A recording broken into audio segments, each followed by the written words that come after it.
Baldwin IV ascended to the throne of Jerusalem at a time when the kingdom stood on the brink of crisis. Still a teenager and already marked by leprosy, he inherited not only a crown, but also a realm beset by internal strife and external threats. The death of his father, Almaric I, intensified the political turmoil among the Crusader nobility, with rival factions vying for power and influence over the fragile monarchy.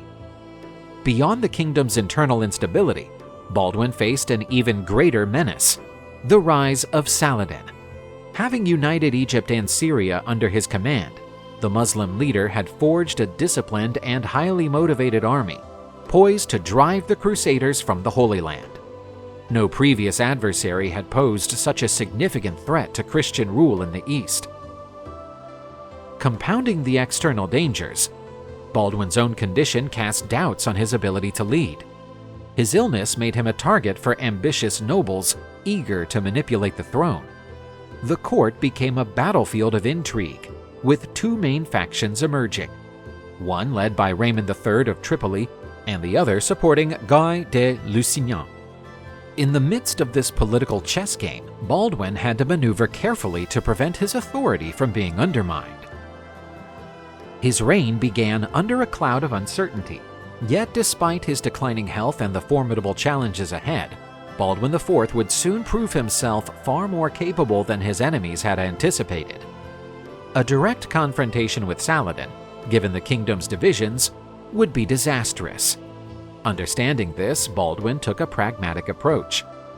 Rather than rushing into war, he sought to buy time through diplomacy, reinforcing his defenses while preparing for the inevitable clash. One of his first strategic moves was negotiating a temporary truce with Saladin. The agreement, which secured a ceasefire between the Crusaders and the Ayyubids, provided a crucial period of stability. Baldwin used this opportunity to reorganize his army, strengthen fortifications, and forge political alliances that would solidify his position. On Saladin's side, the treaty was also beneficial, allowing him to consolidate his rule over the Islamic world without the distraction of an early Crusader assault. Baldwin did not limit his efforts to Saladin. He actively sought the support of other Christian states.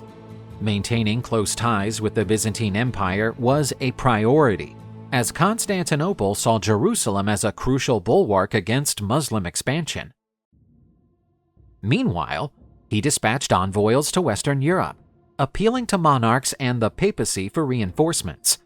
Though securing aid from the distant Christian kingdoms was always a slow and unpredictable process. Yet no treaty could postpone war indefinitely. Baldwin knew that Saladin was merely biding his time, strengthening his forces for an eventual campaign to reclaim Jerusalem. While the Crusaders prepared for the inevitable, Saladin expanded his army and consolidated his grip on the region.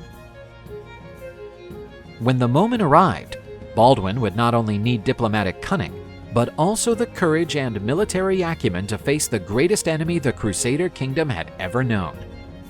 The economic backbone of the Kingdom of Jerusalem relied on trade, taxation, and the financial backing of military orders. The vast trade routes that passed through the Holy Land generated wealth, but they were constantly at risk from enemy raids. Meanwhile, taxation of the peasantry and Crusader-held territories was essential to funding the army, yet never enough to fully sustain the kingdom's war machine. Despite boasting a corps of elite knights, the Crusader military suffered from significant numerical disadvantages. The kingdom's limited manpower meant that it was heavily reliant on reinforcements from Europe, reinforcements that were neither guaranteed nor timely.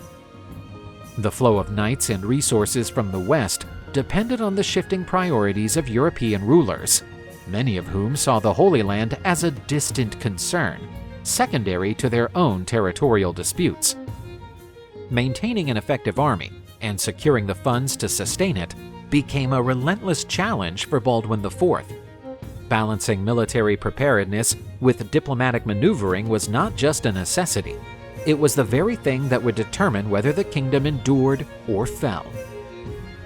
The military orders, particularly the Knights Templars and the Hospitallers, played a critical role in the defense of Jerusalem. These warriors provided some of the finest and most disciplined knights in the Crusader states, controlling key fortresses and launching military operations to repel Muslim advances. Many considered them the heart of Christian resistance in the region. The Templars, known for their rigid discipline and unwavering devotion to the cause, controlled several key strongholds and safeguarded pilgrimage routes. Meanwhile, the Hospitallers, though also formidable fighters, played a dual role, providing medical care to the wounded and maintaining hospitals throughout the kingdom. However, their power came with complications. The Templars, in particular, operated with considerable independence, often making military decisions without consulting the king.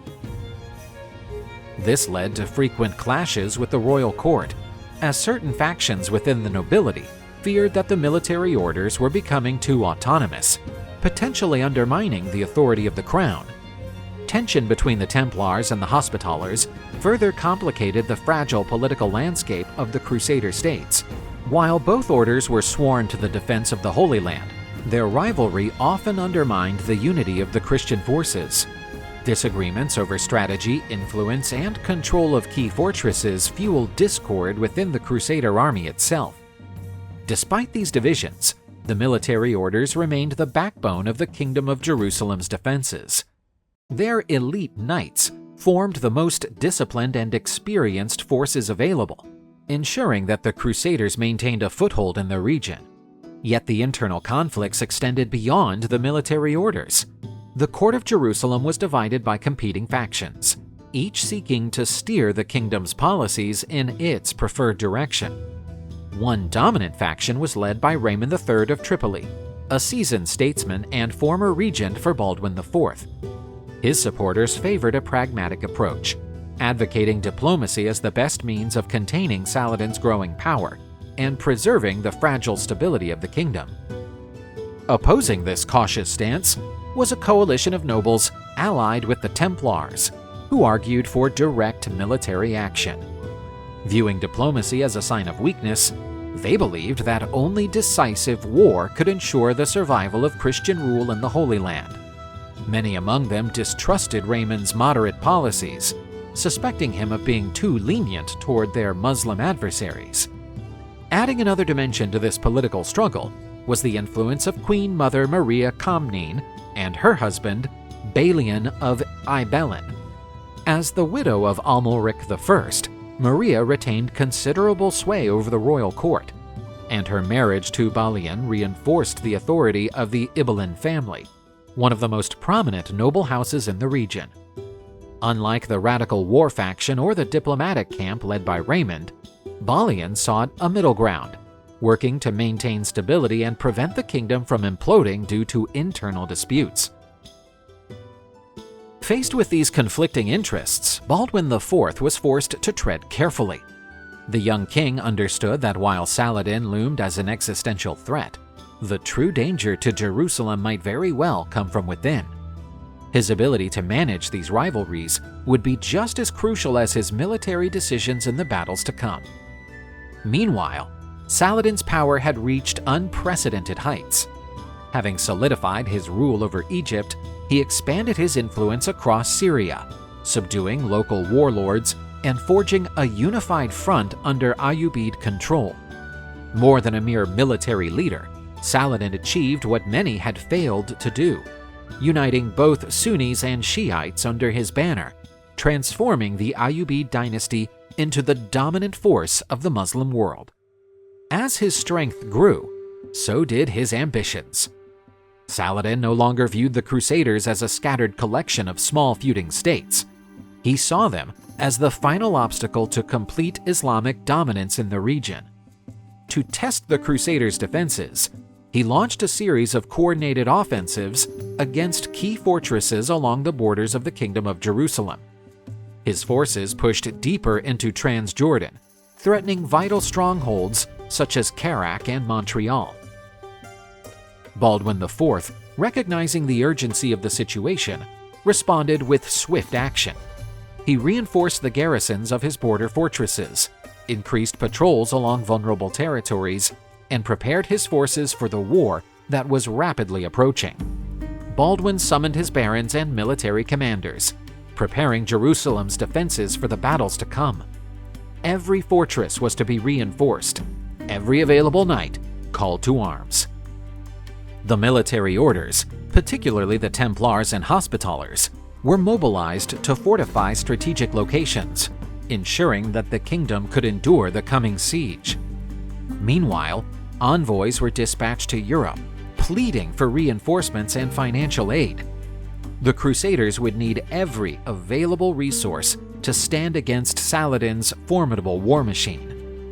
The fragile peace that had once delayed open conflict was now an illusion of the past. The battle for the Holy Land was no longer a question of if, it was only a question of when.